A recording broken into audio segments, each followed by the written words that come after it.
પાલિતાણાના જે કોંગ્રેસના પ્રમુખ છે તે ખુદ ભાજપમાં ભળી ગયા હતા, ત્યારે 13 જેટલી જે સીટો છે તે ભાજપે હાસિલ કરી લીધી હતી। ત્યારબાદ જો વાત કરવામાં તો 36 માંથી 34 સીટ જે છે તે ભાજપે જીતી હતી।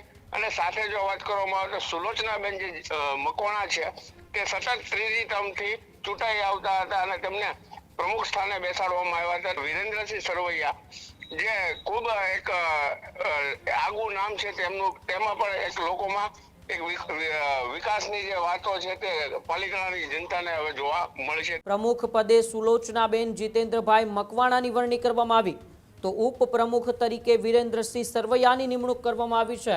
હોદ્દેદારોની વરણી બાદ કાર્યકરોમાં પણ ઉત્સાહનો માહોલ જોવા મળ્યો હતો। ભાજપ કાર્યકરોએ નવા નેતાઓને શુભેચ્છાઓ પાઠવી છે।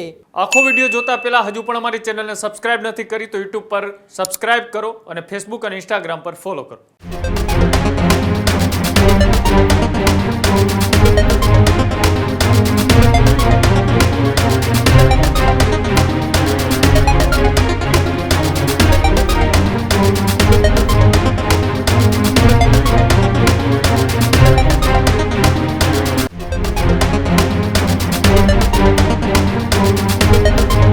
પાલિતાણા નગરપાલિકાના પ્રમુખ અને ઉપપ્રમુખના નામની વરણી કરવામાં આવી છે। પાલિતાણા નગરપાલિકામાં પ્રમુખ અને ઉપપ્રમુખના નામની વરણી પ્રમુખ પદે સુલોચનાબેન જીતેન્દ્રભાઈ મકવાણાની વરણી કરવામાં આવી, તો ઉપપ્રમુખ તરીકે વિરેન્દ્રસિંહ સરવૈયાની નિમણૂક કરવામાં આવી છે। વોર્ડ નંબર 9 માંથી ચૂંટાઈને તેમણે પ્રમુખ પદ સંભાળ્યું હતું, તો સાથે સાથે હોદ્દેદારોની વરણી બાદ કાર્યકરોમાં પણ ઉત્સાહનો માહોલ જોવા મળ્યો હતો। પાલિતાણા શહેરના વિકાસ માટે નવી ટીમ કાર્યરત બનશે। ભાજપ કાર્યકરોએ નવા નેતાઓને શુભેચ્છાઓ પાઠવી છે।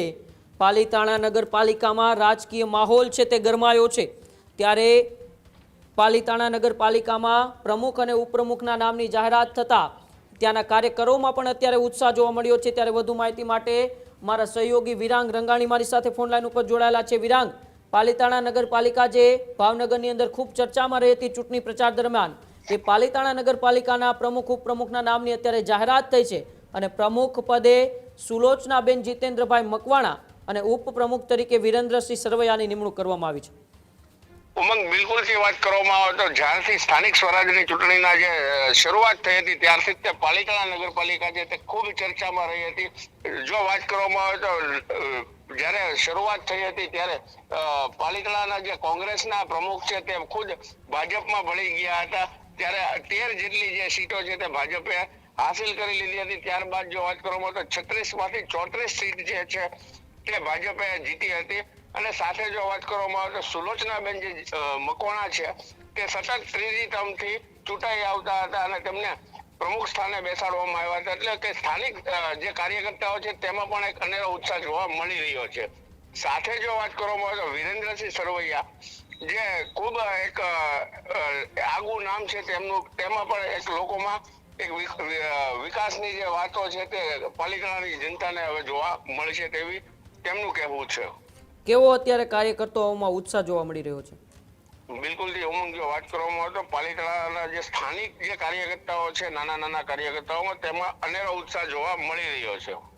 જી બિલકુલ, આભાર વિરાંગ અમારી સાથે જોડાવા બદલ। તો જે પ્રકારે અત્યારે એક બાદ એક એ પ્રમુખ ઉપપ્રમુખની વરણી થઈ રહી છે અને તેમાં પણ લોકોમાં કાર્યકર્તાઓમાં ઉત્સાહ જોવા મળી રહ્યો છે। જે રીતે પ્રમુખ ઉપપ્રમુખ કારોબારી ચેરમેનોની એ વરણી કરવામાં આવી રહી છે, ત્યારે હવે એ પાલિતાણામાં પણ એ ક્યાંક ને ક્યાંક પ્રમુખ અને ઉપપ્રમુખની વરણી થતા કાર્યકરોમાં ઉત્સાહનો માહોલ છે। આ જ પ્રકારની તમામ અપડેટ જોવા માટે ન્યૂઝરૂમ ગુજરાતને લાઇક, શેર અને સબસ્ક્રાઇબ કરવાનું ભૂલતા નહીં।